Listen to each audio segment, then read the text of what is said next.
Welcome to Liberty Action Alert with Greg Seltz, sponsored by our friends at the Lutheran Center for Religious Liberty here in Washington, D.C. A program that cuts through the chaos and confusion in the culture today by talking to kingdom citizenship, bold biblical principles for a robust public Christian life. And now your host, Dr. Greg Seltz. Good day, Washington, D.C., and friends of the program all across the country. I'm Greg Seltz. Welcome to Liberty Action Alert. Today, why we march. This is the 50th anniversary of the March for Life this week, coming up on this Friday. I mean, it's bigger than politics, because the sanctity of life is a foundational principle that curbs us all, that challenges us all, that leads us all. And so we march. It is a celebratory thing because Roe v. Wade was finally put on the ash heap of history in terms of its constitutional protection. And like we've said on this program, Roe v. Wade always had this veneer of respectability. People could shut down whatever you were talking about because they would say something like, well, it's a constitutional right. But no one would ever actually probe what that statement actually said. How is it a right for you to take the life of another just because you have the power to do so? And that was the whole argument in the Dobbs case, because finally a case came up where the issue was about viability. If a child could live outside of the womb, then you don't have the right to take its life. But you see, even that argument, if you start to go down that slippery slope, the question is, when is a child truly viable? Is it the day it's born? Well, you can leave it there right in the operating room and it will probably die of exposure in a very short amount of time. And there are bills now that have been brought into law in New York and in California where if a baby was supposed to be aborted but is born alive, it can be left to die. That is the most evil thing that you could ever do to a child. And yet there are legislators who voted with glee to do that. They even lit up the Empire State Building pink so that they could celebrate that they voted such a law into being. Again, a culture will be judged by what it does with the most innocent among them. And the whole viability argument in Dobbs was you don't have the right to actually do that to a human being, period. So on this day when we march and we celebrate that, at least now we can dialogue with each other about what exactly it is that we're doing when we abort a child. The question still comes, why is the sanctity of life so controversial? Because the sanctity of life is basically saying the state cannot determine that an innocent life is not worth living. And just because someone has the power over you to do that, they don't have the right to do that. That's why all life is sacred. And it comes from God. And we have to at least treat each other at that level of humanity to be a civil society. And so, again, when we talk about all these kinds of issues, the question is, what do we support? What are we challenging? What is being offered? What are the threats to the pro-life view of life today? Why should that matter to everybody, even to those with whom we disagree? And why must it, of course, matter to believers? And then finally, defend and offer, contend and serve. We have to defend the sanctity of life for all. And then we have to offer that way of life for the sake of others. And then we even have to contend for that and serve even those with whom we disagree. This is the way we must engage this issue for the sake of all. So that's what we're going to talk about today, because we are going to be marching in the March for Life this Friday. And what a day that's going to be. And we've been doing this now for over 5 years, 6 years actually now and counting. And one of the things that I always admired about this march was, number one, it's one of the most positive protests, if you want to use that kind of terminology, in the culture today.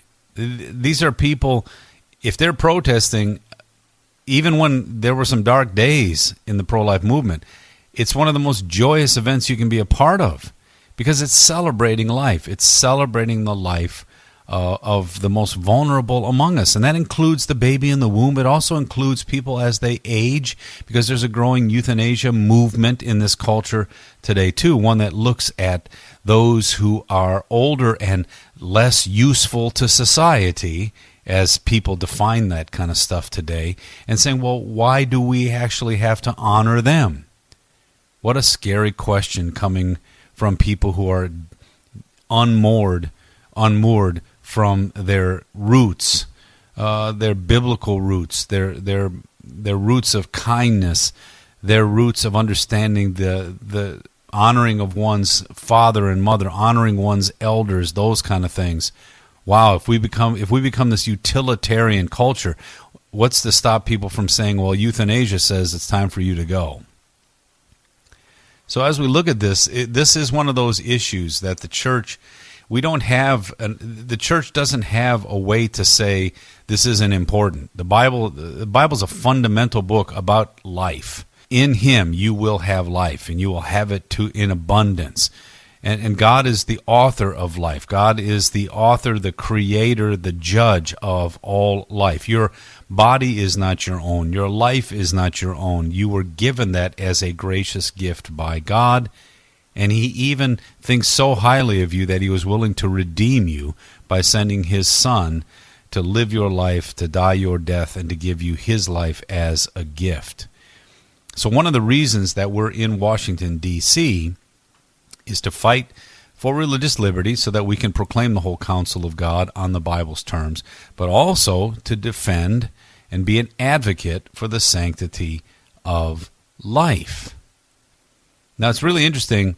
One of the accusations that was always made against the Christian church, starting again from like 1973 on, is, oh, you're just a single-issue voter.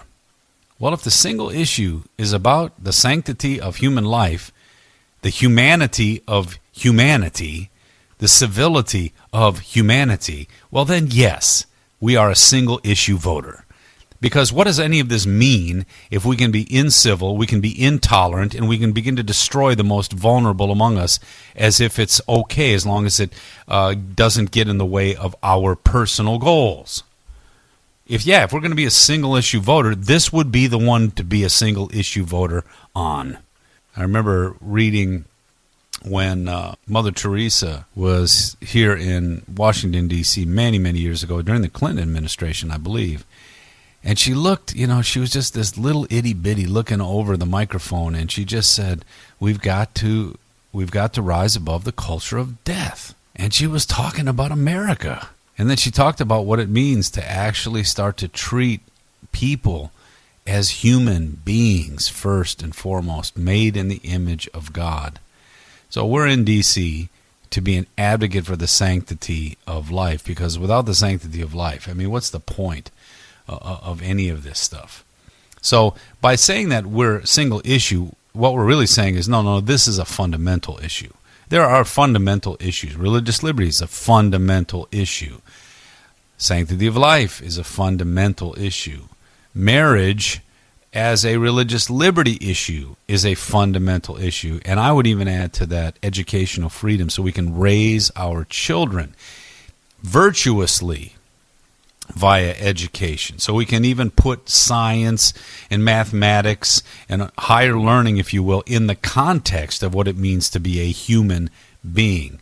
Even that is a religious liberty issue for us, then it's a fundamental issue. And so when I say fundamental, singular voter fundamental, because sanctity of life, it's the kind of thing that causes us to look with outrage when we see the unwillingness of people to treat other people with civility and humanity. I remember the article where people who believe in the sanctity of marriage, they believe in the sanctity of life, and waiters would not serve them. And I'm pretty sure if they would, they would do all kinds of things to their food too. And I'm just thinking, what are you talking about? There's all kinds of people with whom I disagree, but if I was a waiter, I would serve them as if I was serving anybody else. Sanctity of life demands that. Intolerance creates a whole different world. Because of the sanctity of life, there should be even more outrage. This thing, to me, I grew up in Detroit, and for me, Dr. Ben Carson's been a great friend to the LCRL, but he's also been a great advocate of moral values, of healthy values in our country. And what an incredible human being. And yet a school board had the audacity to remove his name from a Detroit school. I mean, it's just ridiculous. People should be aspiring to be like this person in our culture. The sanctity of life it would cause our outrage for that incivility. Because of the sanctity of life, we assert that no human life can be deemed not worthy just because a person or a government deems it so. So our first efforts in D.C. is we work with the LCMS on this particular truth, if you will, and we're an advocate of that truth to the Congress, to the Senate, to the White House, no matter who's in charge. And we work and support other pro-life groups, Lutherans for Life, the National Right to Life, the March for Life. And first of all, we join with and the bishops, all kinds of other organizations here on the Hill. We join as advocates for life because we affirm that the preciousness of life is the key to virtually everything else that matters. It's foundational to who we are and what we do as beings created in God's image. I've told this story several times before, but I was in an immigration hearing one time, and I was asked to share what the church's view was on this. It was really interesting, the church's view on this. And I'm sure there are other people who might disagree with my presentation that day, but really it got down to some basic stuff in that room. And there were people on both sides of the aisle, and it's quite a contentious meeting. And finally, one young man, I think he was head of one of the senator's office, chief of staff kind of thing, or high-ranking staffer. He said, "This issue so contentious is dividing our country. How can we come together?" And I'll never forget, I wanted to jump up and say this, but the rabbi who was on the panel with me jumped up first. And he said, if we could all actually start treating each other as made in the image of God, that there's a sacredness to life, we could start to get past some of these issues, or at least come together even when we disagree. And I always ask people, how do you think the room reacted to that?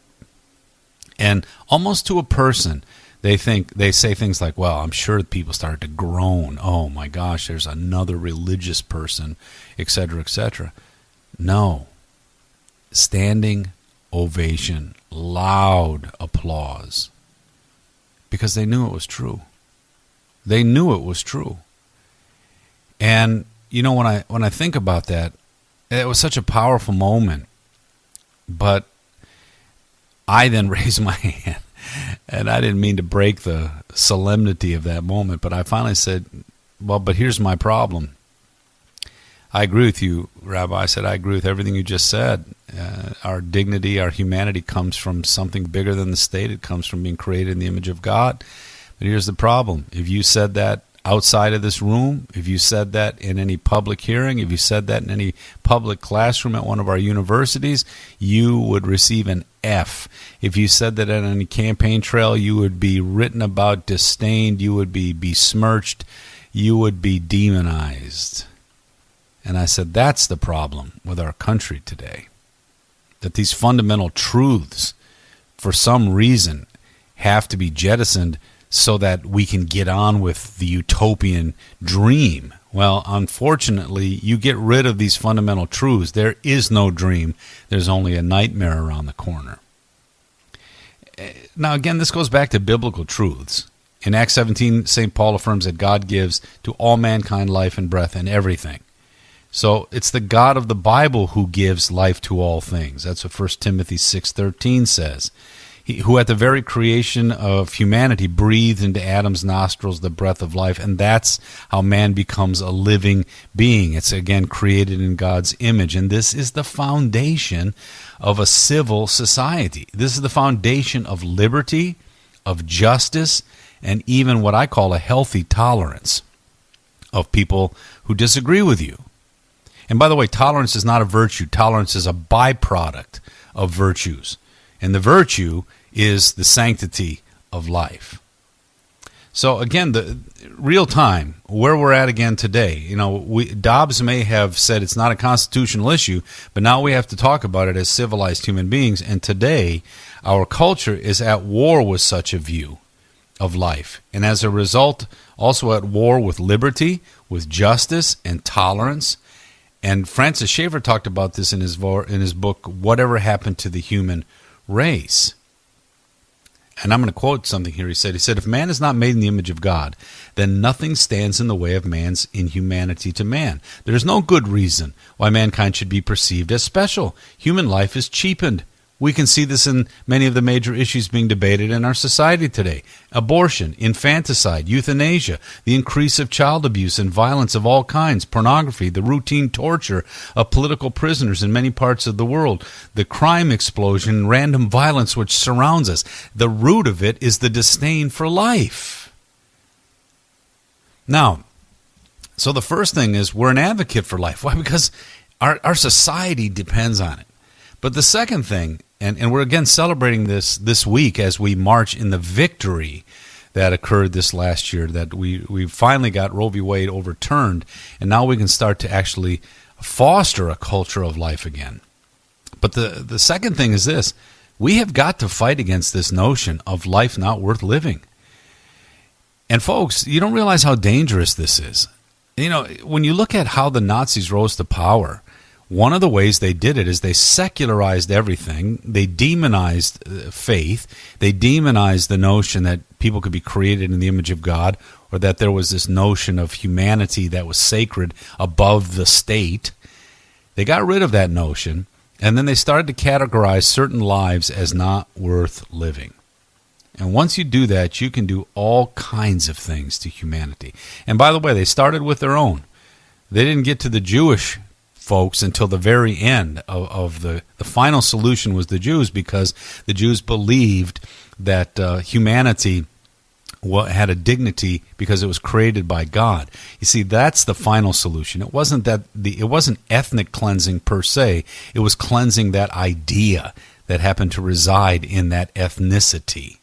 They even thought Christians were a Jewish sect. Hitler did, and he thought we got to wipe this off the face of the planet if we want to, bring our National Socialist utopia to fruition.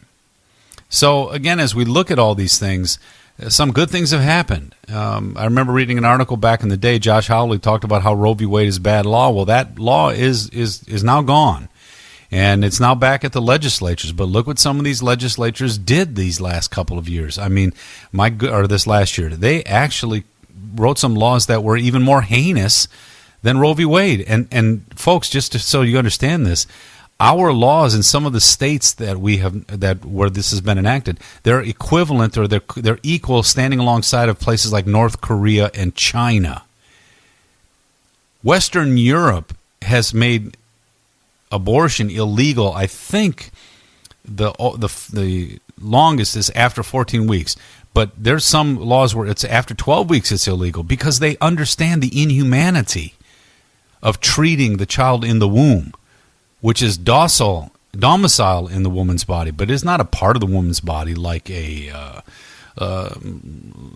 appendix or like an organ. It's actually a child in and of itself, by its DNA and by its molecular and physical maturation. Now the challenge is, let the moral people decide. Well, what is your view on this, and how is it such a thing where we honor motherhood, we honor fatherhood, we try to keep families together. Children are a blessing to our relationships, not a disease that happens on a one-night stand. These are the issues that we've got to contend with. And if pro-life is defeated as a movement in our country, then the Kermit Gosnells and the selling of the baby parts and all these things, killing children becoming an industry, it should bother you that liquor stores and abortion clinics are in the poorest parts of our country. It should bother you that the abortion industry was started to actually wipe out black people. It should bother you that it's the most racist organization in our culture. It's amazing to me today that it's gotten away with its history. When people say I'm pro-choice, they're avoiding the issue. What exactly are you doing to that child and why? And what does it mean to be a person who actually values or devalues life? And so again, if you can deal with the reality of choice as saying a child can be disposed of because their lives are not worth living, or older people's lives are not yet productive society, or the elderly. I mean, society finally is ultimately judged by what it does with its most vulnerable, and a child in the womb who should be nurtured by mothers, protected, directed, and disciplined by fathers, and the elderly whose voices of maturation and maturity and moral reasoning should be a blessing to the young, those who we honor and care for. We're getting rid of all of that. So a few more thoughts on this 50th anniversary of the very first March for Life. There is a pro-life movement in this country, and it continuously is underreported. It's even mocked by those who actually are the people who fashion our cultural message through media, entertainment, politics, and education. But it's one of those things where, again, we have to pray for our country. There's still many children who are being killed every day. And we need to support lifting up prayers for the people who are ravaged by this. And I sometimes, in getting to know a lot of the people who are leaders in the pro-life movement, it's amazing, again, to see how much pressure is exerted on people to dispose of children. Sometimes the mother wants the child and feels pressured, even by the husband or by the family. And again, when you say, well, here's $200, go get rid of it, it's your choice, all the pressure then is unleashed on that young mother and that child. And we should be a nation better than that. Vote across the board. I'm telling you, if they don't stand for life, they're not worthy of your support as politicians. Present pro-life as a purposeful, joyful way to live life. That's number 3.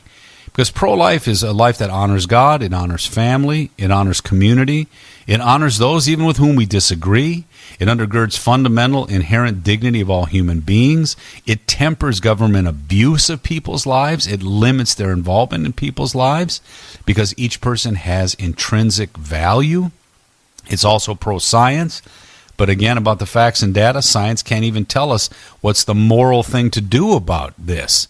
There's something else even bigger than science that tells us, no, we're human. We're not just a mass of cells, and we're not just an accident of nature.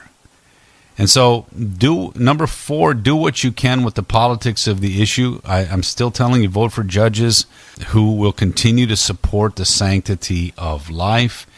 But get ready to deal with people who feel that the killing of children, even if it's born alive, is their right to do. And the final thought is speak the truth in love. And, when I say that, it sounds so easy to do. It is not easy to do because the truth actually challenges us. The truth actually calls us to repentance.